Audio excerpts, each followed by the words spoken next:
Welcome back to the Avery Adventures podcast. I want to take a little time to thank everybody for leaving feedback. And truthfully, it's not always good feedback, but we need the feedback. We can't get better without it. If you like it, tell us. If you don't, tell us. If you go to iTunes and leave us feedback, that's probably the best way to help us grow. And Avery Adventures is now powered by Mountain Ops. You can get 20% off at checkout using the code FATKID, and we'd appreciate that. Today on the show, we have Colton Gibbons. Colton Gibbons is a hunter and guide from Idaho. He's a young man, but he has a world of knowledge on hunting, whether it's elk, deer, shed hunting, horses, just general knowledge on hunting. I wanted to get him on the show. This is what type of guy I wanted to get on the podcast because he's just very, really knowledgeable. And the other guy is Travis Bertrand. If you follow Rockslide, you know Travis. He's a DIY hunter out of Nevada that seems to get it done year in and year out in multiple animals in multiple states. And then he makes his little wife pack out the animals. So I hope you enjoy the show. Welcome to the Avery Adventures podcast. I'm your host, Ryan Avery. And I'm Tanya Avery. We're at the Western Hunting Expo in Salt Lake City. We're using Gritty Bowman's setup, so the Gritty Bowman, I appreciate us letting us use your setup because we don't want to set ours up. But today on our show, we're lazy. And the couch is comfortable. Yeah. And the couch is very comfortable. We're in the infamous Mountain Ops booth. It's the biggest booth at the expo. The best one, for sure. It is, and today we have Travis Bertrand. If you know Dr. Horsepower, Travis Bertrand from Rockslide.com. And we also have Colton Gibbons. If you don't know Colton Gibbons, you should. Crawl out from underneath the rock you've been living under. Yep. He's a guide for, Hell's Canyon? Hell's Canyon Outfitters and for Locky U Outfitters. I guide in multiple areas. Right, and he's done a lot of hunting in Idaho. He shot a 340 bull, what'd you say, at 8 yards? 8 feet. Actually, 8 feet. It was just under 3 yards. So 8 feet, and they do some of the hunting in Idaho, in the northern part, in some of the nastiest terrain on the face of the earth. If you listen to Gritty Bowman and Aaron talk about it when they came up bow hunting with me, it's a shithole. It's gnarly. It's definitely a tough area. Very tough area. So you are an outfitter for Hell's Canyon. You said, Joel, you just went through the whole spill. Yep. So basically, you take guys that pay you money, fat guys hunting. Yeah. Similar to Ryan, but with a little more. No. Similar to Ryan with people with money. Yeah, with people with money. Yeah, exactly. What caveat? Yeah. Precisely. Halfway there, buddy. Yeah. No, Ryan's a good hunter. Actually, I think you and we met moose hunting. That's exactly where we met. We were looking for the same, I think, moose. Yep. And they were a little nasty snow. Yep. I rode up a four-wheeler up a trail, stopped because of the snow, and all of a sudden 2 guys came just roaring up the hill and blasted right by us, and it was you and Justin Webb. Yep, that's correct. Would that be the same hunting season you were gone 42 days? Yes, Just 42 checking. days total. Almost got a divorce. Good times.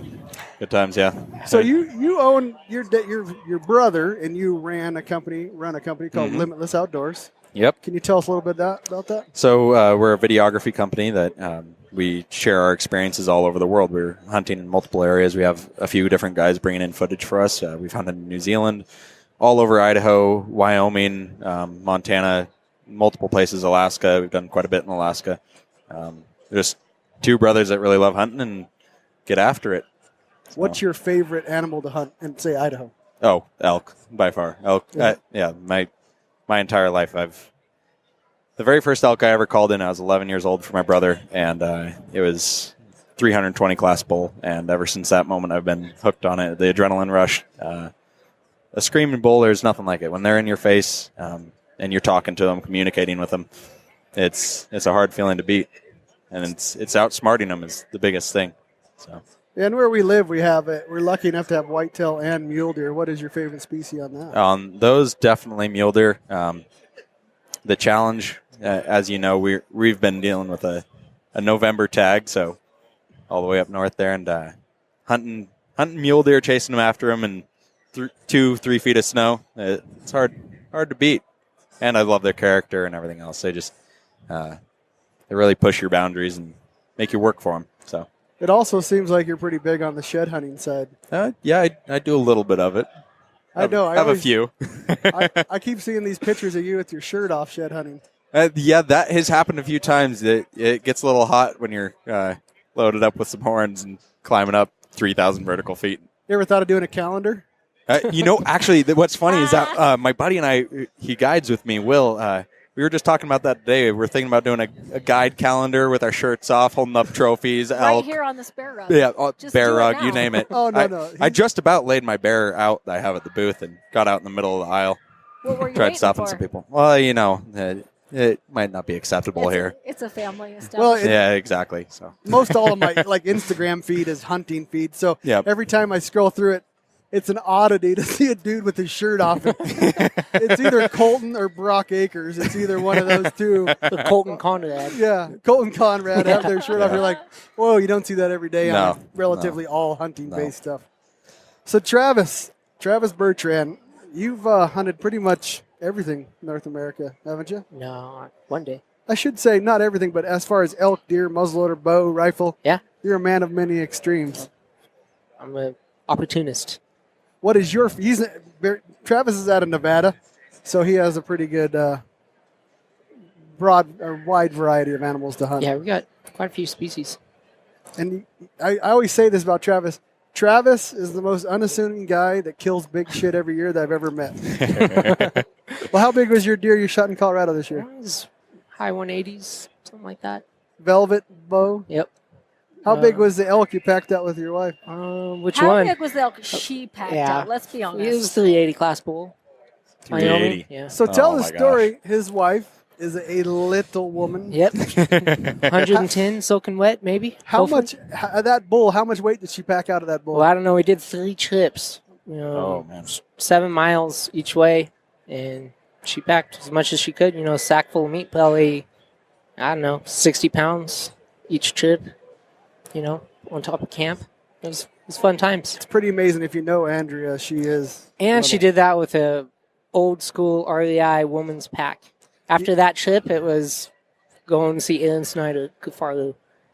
So you let her go through the misery of packing out with a bad one. Yeah, I mean, you we have all to had start to do it out once. exactly. Gotta Yeah, see. yeah. That way she could It's appreciate a initiation. good pack. Yeah, it's initiation. Yeah, now she knows what she's missing. Mm-hmm. Yep. So it Yep. makes total sense. Yeah, yeah. and she has a couple of lifelong injuries from it. Good Yeah. job. She That cannot. was so good of you. She can't feel her shoulders. It's weird. Yeah, exactly. She lost all feeling, put me down. I don't know what happened, A but few herniated discs. yeah, It's good. I mean, yeah, she's a trooper. Yeah. Yeah. She For sure. on Nevada elk hunt. She packed out. I was just trying to remember today. It was a full rear quarter, bone in, and I want to say the cape as well. But Wow. yeah, we did this in one trip. It was all downhill, but yeah, we weighed it back at the truck, and it was over 100 pounds. I want to say it was 110, 115. Well, that's impressive. Yeah, as much as she weighs. Beast yeah. mode. Yeah, She- beast she mode. makes me look bad. Oh, she carried I killed him with muzzleloader. She had my muzzleloader too. Jeez, did Yeah. you carry No, anything? she didn't have the cape. She had the muzzleloader. That's right. Oh. No.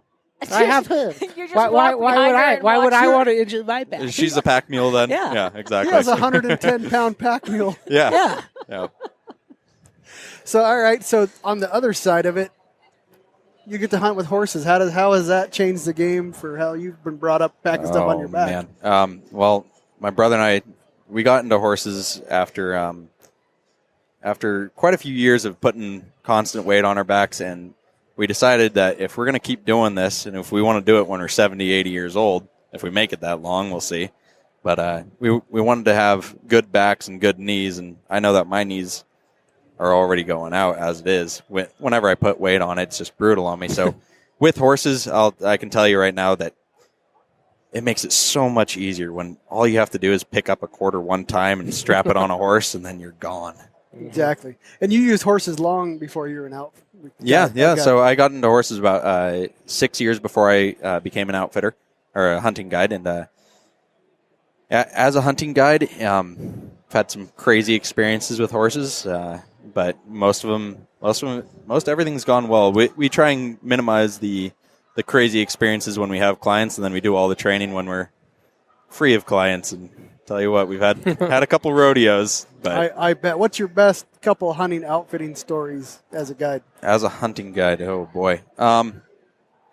Well, I've had quite a few clients now.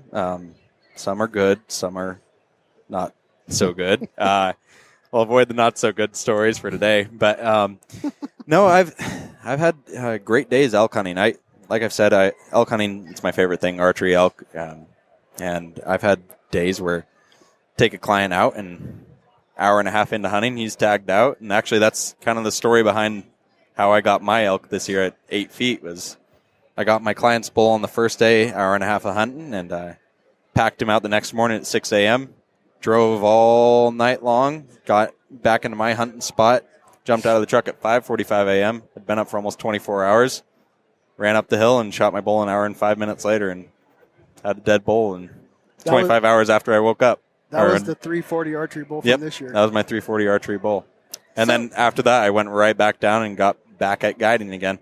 Does that the guide life? Taint your guide life. Hashtag guide life. Does that burn you out on hunting, being a guide, or do you feel like that's changed your perspective? Or so the way I look at being a hunting guide, it's every client, every day, it's a different challenge. It's what I like saying is with a hunting guide, you take a really great hunter and you give him a new obstacle to overcome. Whether it's it just depends on everybody's different physical shape. Some people come out and they're not necessarily prepared for it, and that is a big thing. Is if I'm there's one thing I can tell you as a hunting guide: get in shape before you come out there.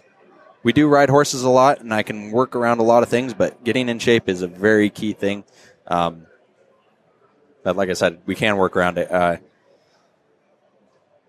As far as getting worn out on hunting, no. I still, every single time I have an elk in front of me, every single time I have a client shoot anything, a bear, deer, it doesn't matter. It's just as exciting. I might even get more excited than they do. I jump around, hoot and holler, especially if you're having a rough week, the weather changes bad on you, and you're out there for 3 days, and you're just begging to find an elk. You're out in just downpouring rain, 60-mile-per-hour wind, and you can't, as a hunting guide, you can't just say, no, we're not going today. Like, if I was hunting for myself and it's pouring rain, then I'm not going to go out there. I don't like doing that. But at the same time, as a hunting guide, these people show up. They have 7 days to get it done. So snow, rain, wind, whatever it is, you go out there. And it gets exhausting at times. You wake up at 3 in the morning, set up horses, get them all ready, make sure everybody's fed, ready to go, have all the gear and everything. And then after that, you're out all day long, giving it your all, day in, day out. And a lot of times it's 3 weeks on end. You're going 21 days, getting 5 hours of sleep a night. And even in bear season, we have bear season run through until June 30th. Wow. At that point, you're getting 3 hours of sleep at night. Long at days. The best, because it's 10 o'clock at night. You're pulling people off of baits, going back home, driving them back to the lodge an hour away, and then waking back up at 4 in the morning. And right. Sometimes you have to skin out a bear or take care of meat, whatever you're doing. It's being a guide. It sounds one way of being a guide. It sounds like the greatest thing. You get to hunt and get paid to hunt all day, all the right. time. Oh, sure. But at the same time, it is work. It's a job, but you have to love it. And that's the thing that I remind myself every single day that I wake up. I'm in the area that I love. And what's funny is that on my days off, I get done hunting, get my clients all tagged out, and I'm still back out there every time. I'll come out of camp after 3 weeks, and I go hunting for myself. That's good. That's what I do. And it's about loving it. That's really what it boils down to. The passion. I watched, my dad was a master guide in Nevada, California. Yeah. Houndsman. And I mean, I watched that sucked all he was, passionate like all of us, and it just sucked it out of him. Now he doesn't even hunt. I mean, really? Pheasant hunt every now and again. He put in for Wyoming for antelope, but yeah, I watched that business just suck the life out of him. So yeah, that's tough. Kudos on you to keep that up. That is something that I do fear, is that one day I might lose my passion for it. Mm-hmm. And when that day happens, that's when I know I've messed up somewhere along the line.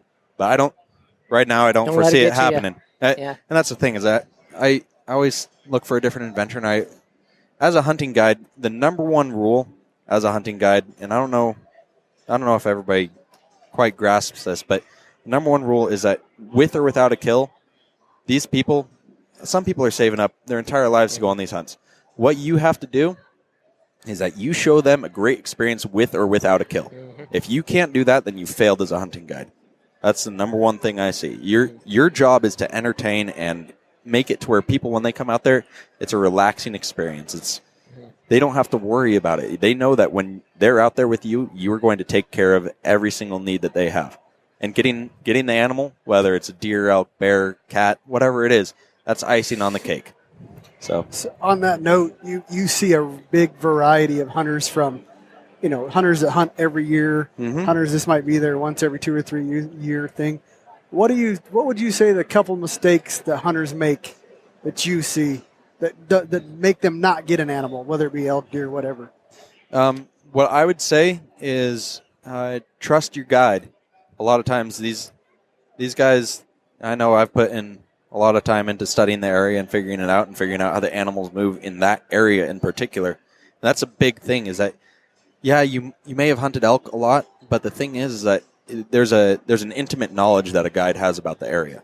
They spend months out there on end, and it's true with anybody that dedicates themselves to an area. It's like, for us, it's a home ground. It's a home advantage, if you will. It's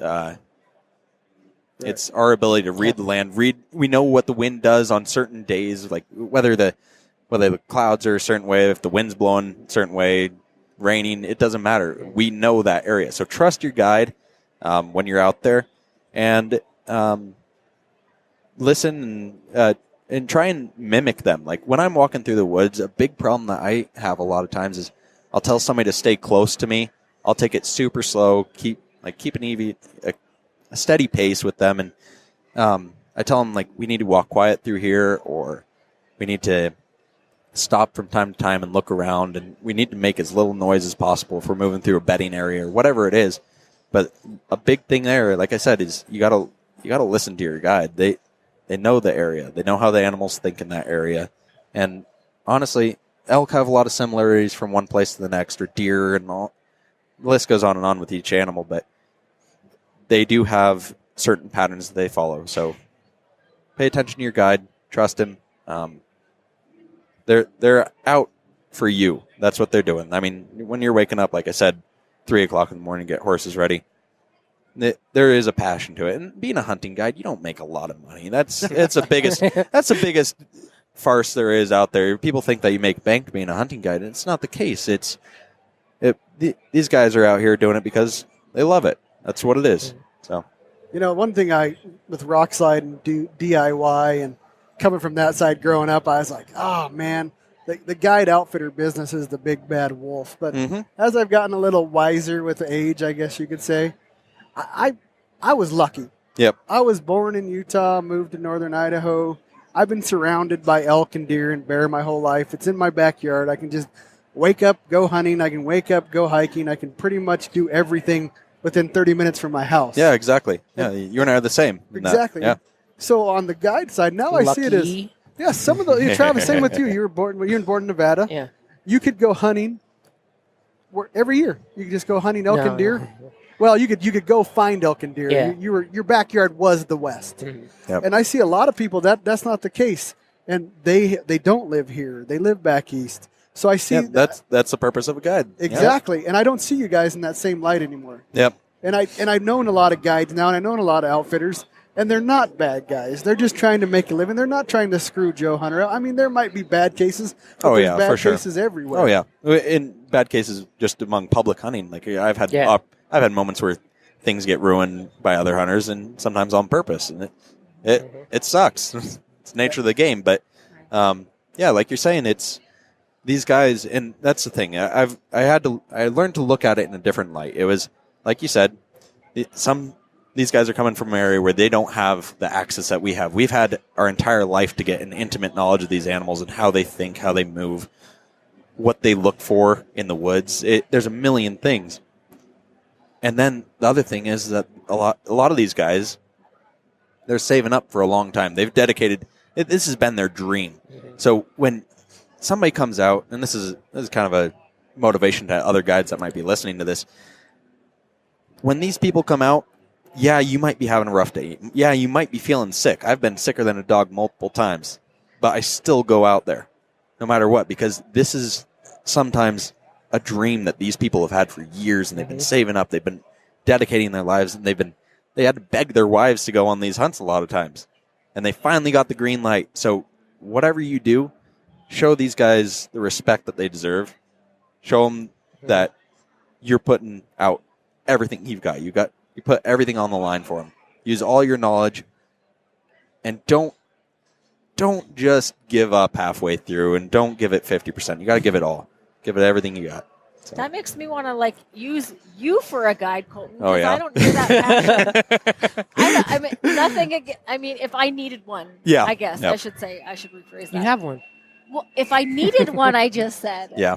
But I mean, you don't hear that passion and that sincerity coming from a lot of people. You just really don't. It's a business, and it's a job, and a lot of people just they put in their time and they don't dedicate a lot of passion to it. I love what I do, and honestly, for me, if I dragged the hunt out for 7 days, I would make more money as a guide. Sure.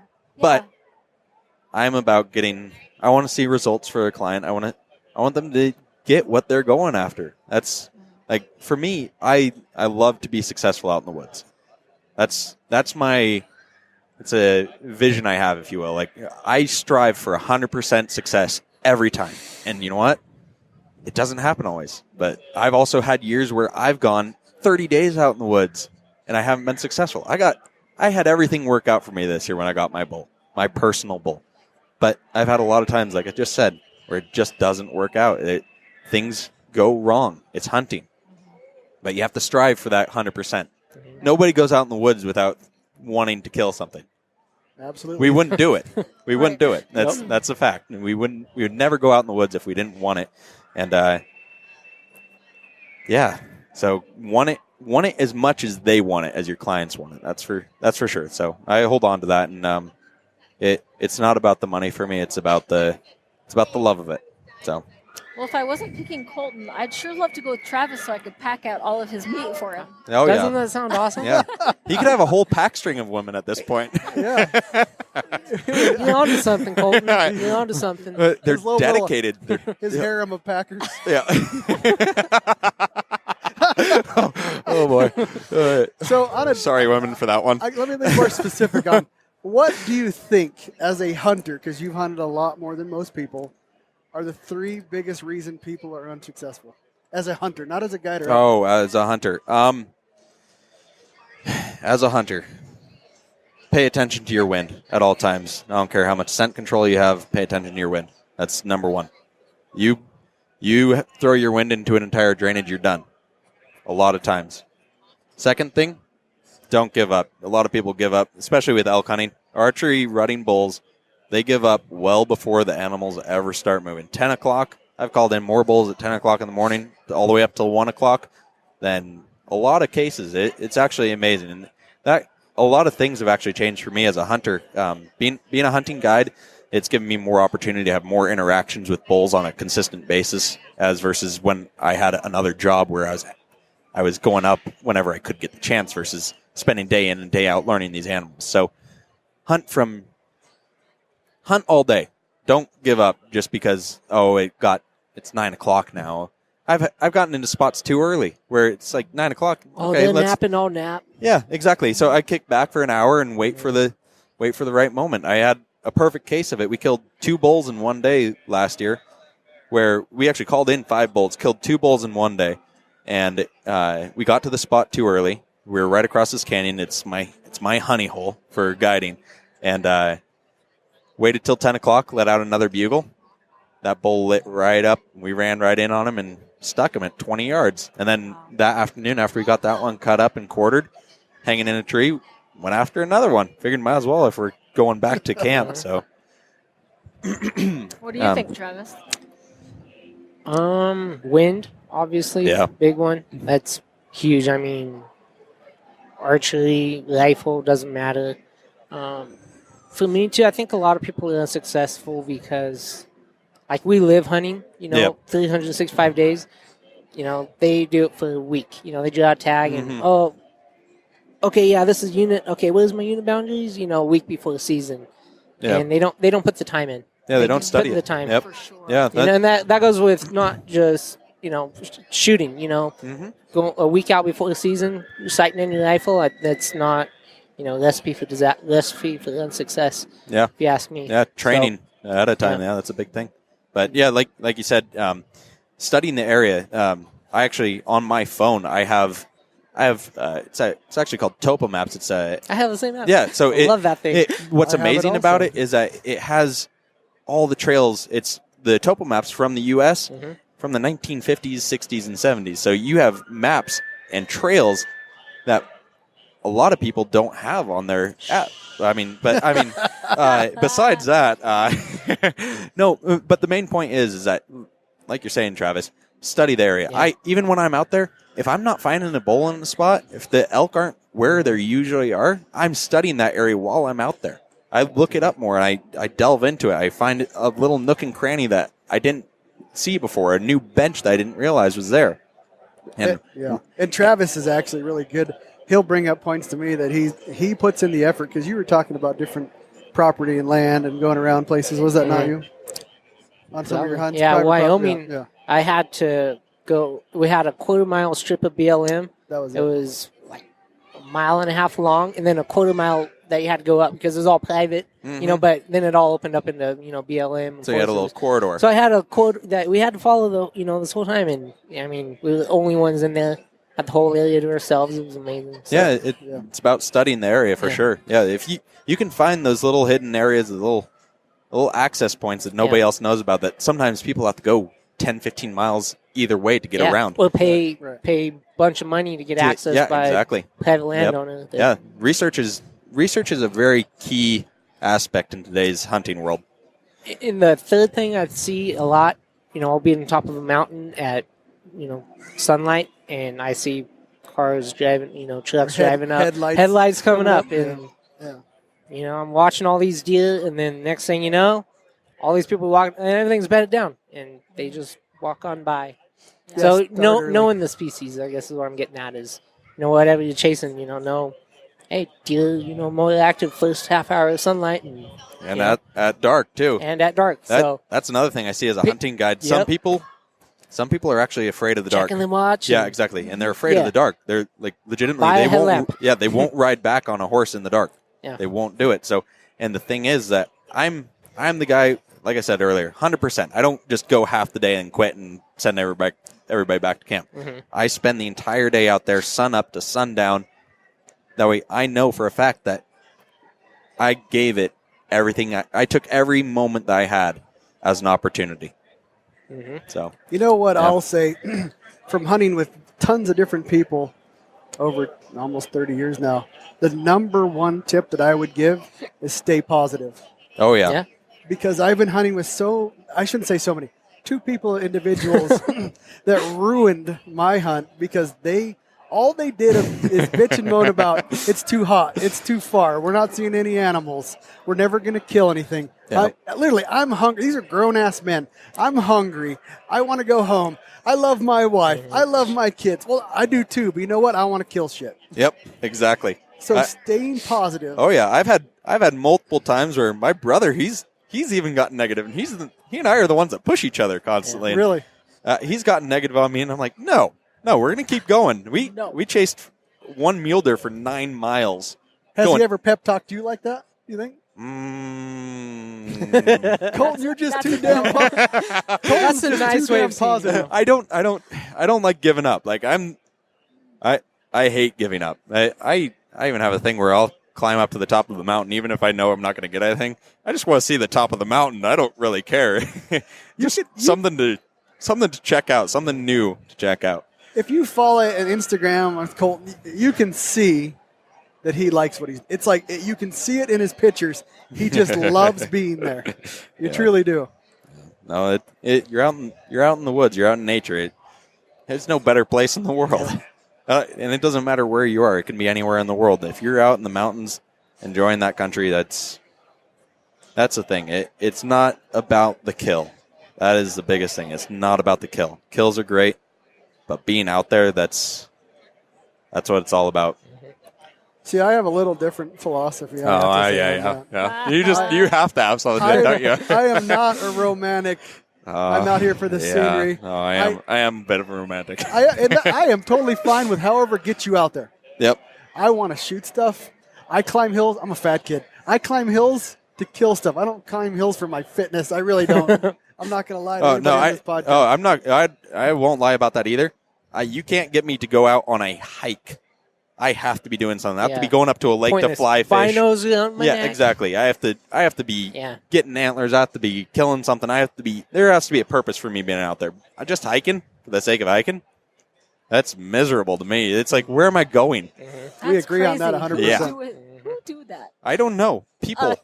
There are people out there. This morning. Well, yeah, exactly. You people this morning. What were you doing with your lives? I just want to be a cool kid. Yeah, you strap on a bunch of weight and go for a walk in Salt Lake City. I just wanted to fit in. They're called elevators. It gets you a lot more elevation a lot quicker. I did on the hike say like 10 times. This sucks without going up there to shoot something. All you're missing is a bear bell, hanging off. Bear bell. Yep. I was getting me some of those yoga pants, run up and there. a map. I've seen some leggings around here. They're rather fancy, actually. There's a couple with lions on them. All sorts. Oh, yeah, lions. Very nice. Yep, African lions. Whoa. Yep. That's legit. Oh, That's next level. If you guys ever been to the expo down in Salt Lake, there's a lot of flat bills and mullets. This place is full of flat bills. Okay, so what is up with... Anybody know about the mullet thing? It's vagina repellent. Oh. I said it. I went there. Oh my gosh. If you want women to just turn around and walk the other way, That's grow a Tanya mullet. Avery at TanyaAvery.com. Yep. Yeah. Sorry, Tanya at AveryAdventures.com. Yep. No, But we don't know her. Rockslide.com. She just showed up in the podcast. We don't really know her. Oh. So how Tanya, how is that vagina repellent? It's gross. I don't know. Is there a It difference looks between that and a silly. man bun? Actually, a man bun's better, in my opinion. Have you heard about the new trend? Women are starting to use man buns. For what? Like in a their Brillo looks. pad? No, like they're starting to wear man buns too. That's just a bun. I know. That's- It's a joke. Yeah. Oh, I see where you're going with that. I see what's happening. Uh, All right, to switch gears out of that nice topic. Anyways. Anywho, So we found out today that me, Travis, and his wife Andrea, the pack mule. the pack pack mule. mule. So we drew moose tags in Alaska. So we'll be heading up to Alaska in September. She's going to be packing a lot of moose meat. We're bringing Tanya too, so me and Travis ain't got to do shit. Yes. Just grow a that's mullet. awesome. So You you got to gotta get grow a a bigger mullet. There packs, you go. though, for the cars, though. We gotta get AMRs. big for us, for Andrew. EMR and I. twos. we're gonna have to get them bigger packs. Yeah. But I think the packs would Maybe probably they be can dragging on the multiply ground. by then. You gotta- Like what? Have more children to pack? Pack mules. We need more. Moose is a big animal. They are, and it's not fun packing Yeah. them 5 miles or No. whatever you got to do. You hunted moose in Alaska? I haven't. My brother's actually going to be going back up there this September also. So Cool. he's going up there. He didn't draw a tag. He's just going after one of the over-the-counter units. So Would he like to help pack? Yeah. I think he's going to have enough fun packing his own. So All right. yeah, we'll see how that goes. I'm not going to be on that adventure with him. I'll be busy guiding my heart out. So Exactly. Well, I'm not going to lie. We're going to go up there and long range these suckers. There is no archery in the mix. don't blame you. Not for me, anyways. I shouldn't speak for you, Travis. I don't know. Let's see. I'm still soaking it all in. You're going to struggle stick it? No. They just, That's they what I just will not found do. out, like Yeah. on the way to the show, that they Oh, I was wow. driving to tagged. Salt Lake, and my phone's blowing up with screenshots of me, and I just looked at it. I'm like, oh, no, I didn't draw. Okay. And then I got another one, and it was hers. And I'm like, oh, look, she drew moose. And then she was looking like, oh, we both drew moose. So, Yeah. And then you got thrown in. They're like, oh, Ryan drew a moose. Right. Yeah. Well, I would like Oh, to thank Luke and Becca Moffat, who we did the podcast with last time, or I wouldn't have put in. Yeah. So they Same told here. us both No. Yeah. where to put in. So Hey, Luke, what should I put in? Okay, here's your application. Okay, thank you. The so Moffat's making it happen again. That's the kind of people you want in your life. Yeah, they're good people. yeah. And The it's Moffats, 25 Colton, tags total in this unit. Yeah, that's incredible. And we You got guys got 3. 3. That's amazing. Yep.